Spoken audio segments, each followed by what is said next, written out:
Hi, I'm Damon. We're here at CEDIA 2025 in Denver, and I'm showcasing the Tyba Home range of products. The first product we have is the Muse streaming media platform, full integration with Tidal and other music streaming services. We offer a D4, which is 4 streams, a 16 stream and a 64 stream. So this product was developed for the super yacht community originally and has been tried and battle tested under the harshest conditions with very discerning clients.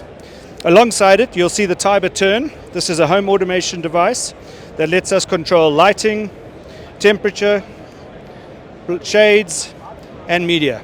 We can put volume up, volume down. It's got the most gorgeous feel as you change the device.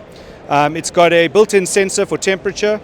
It's got a little LED light so that when it's on the wall in the evening, you can find it without falling over in the dark. And lastly, it has a built-in motion sensor, so it'll time out after 20 seconds that I can set. That's a variable setting, and then come back as I walk past it. And that is the Tyba Home products. You can find more about it at www.tybahome.com.